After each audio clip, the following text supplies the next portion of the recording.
I'm going to do hindsight and comments as we go along. This is the first cruise that Hurtigruten is doing in this particular area. So it is not only an expedition, but let's call it exploratory. There are many things that they've got to get up to the mark on that just are not the way they should be. For example, I think this is a really good spot on Ila to start doing hindsight is 2020. Let's talk about the ship first.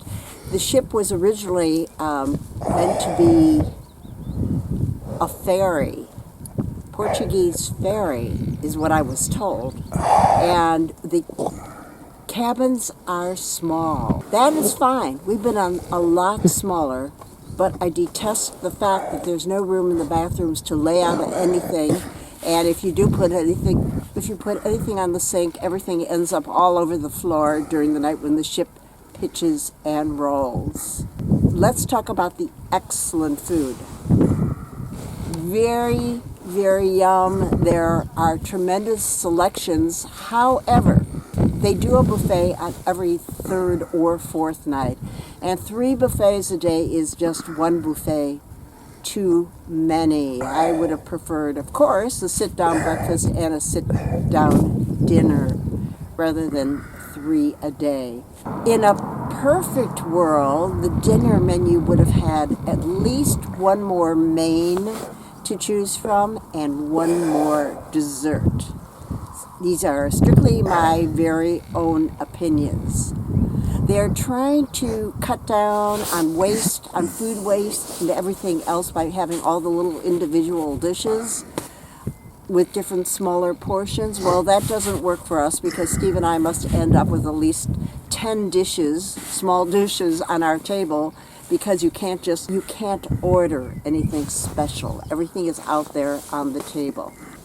I've already made the comment that they need another person other than one poor guy at the omelet station in the morning, and when they make spaghetti or risotto, they do it in individual batches. That's a good thing, but you have to stand in line and wait while he concocts enough for perhaps 2 or 3 people, then starts the whole process all over again.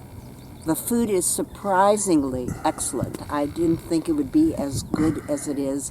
In particular, I'll repeat again, the fish. I'm a fussy fish eater, and the fish has been so superb that I think out of the 10 days, I've had fish as a main at least 4 or 5 times. Go ahead.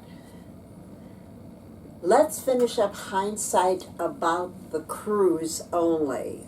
The organization of the shore excursions and disseminating information to the passengers what time and where and when has not been up to snuff. Now I'm cutting them a little bit of slack because it is an expedition cruise and you never ever know what's going to happen. So this is specific to this particular cruise and Hurtigruten. Unfortunately, we missed at least half of the more interesting areas that we were supposed to visit because this was not Hurtigruten's fault. It wave situation and strong winds where we couldn't use the Zodiacs. I have never been on an expedition cruise that didn't have briefings before dinner, pre-dinner, so everybody had a tentative idea or a definite idea what was happening on the same day. We disembark tomorrow in Glasgow, and I still don't know how they're managing the shuttles from the ship. I do have an idea that it's small buses and the bags have to come with you to the gate or the cruise terminal in Glasgow. And to me, that's unacceptable. Hurtigruten also is trying to be totally percent green, and to get one of their aims is no paper. I fully understand that also, but I wish they would put an evening program in your cabin so you knew what was going to happen the next day. Once again, I find it unacceptable that I either have to stay up until 9 o'clock, which may not be late for some of you, and stream it on the TV or go to the briefing in the lounge to find out exactly what is happening the next day. Either that or I run down first thing in the morning and see what they've posted on the bulletin board. You know, come on, Hurtigruten, let us know what's happening. They also charged every passenger €65 for that rapid antigen test that we had to take before we could get on board in Bergen. What a ridiculous price that we have no choice but to pay. I've already mentioned the food has been outstanding,